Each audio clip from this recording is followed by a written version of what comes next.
Welcome back. Now it's time for an update on what's happening with the property market around Australia. Charles Tarbey joining us from Century 21. Charles, thanks for joining us now. And of course, George Nikos still here from Urbane. Let's talk about some of these charts that you always love to bring up.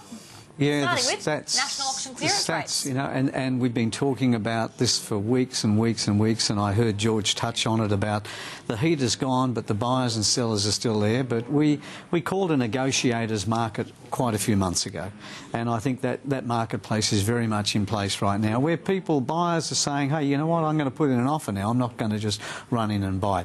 65% was a clearance rate. This time last year was 65.6, so we're now on par with where we were 12 months ago.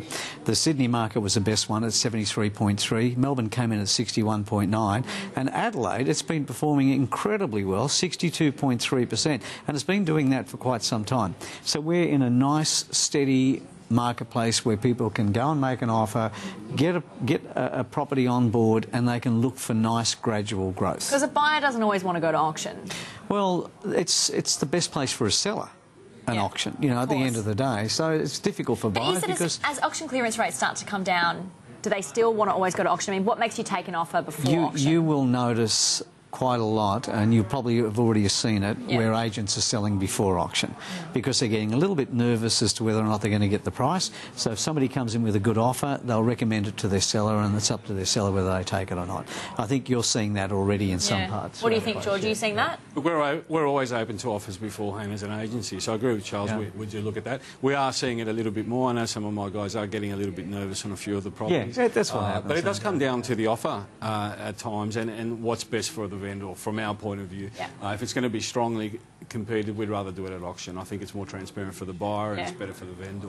And there's massive debate about auction and pricing and so on, and we all have a different view, but we shouldn't get into that because Tom and I are disagreeing at the moment on that one. All right, let's go then to the next one, homes advertised for sale. Yeah, a slight increase this week, 0.35% across the Australian market. New Zealand market was different. It had a negative 1.6% in the amount of stock on the market and negative 6.7% of stock that came on compared to this time last week. So it's had a bit of a change, and I like watching New Zealand because it actually is leading our marketplace right now. Okay. Well, let's look at residential rent price movements. Yeah, they've been steady. Now, if you look at the chart, a flat line, absolute flat line for ages. And again, the Sydney market, 11.24%, has been sitting at with this growth. It's been sitting like that for a while. Same when you look at Melbourne, 7.54, and, of course, in Perth, 18.68, giving us an average of 12.49%. And it's been sitting in the mid-12s for a long, long time now. What are you seeing with residential rent prices? Well, for us, it's a constant battle. We just don't have enough in our area. So, it's a limited area. We're constantly seeing prices, as Charles said, growing and growing. I don't see any light at the end of the tunnel for tenants, not in our area. We've got universities, hospitals. Well, you have a limited number of properties, and that's why the marketplace took off in your area. And I guess, you know, that's it.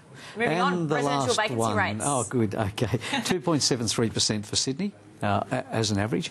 In Melbourne it was 3.84% and in Perth 4.25, giving us an average of 3.61. Again, that's been sitting nice and steady in there for a long, long time. In between 3 and 4% vacancy rates now for probably 12 months, or not quite 12 months, but quite some time. All right, Charles Tarbey, George Nikos, thanks so much for joining us. Thank you. Yeah. And thanks you for joining us this evening. Chris Gray will be back in the chair next week. Until then, good night.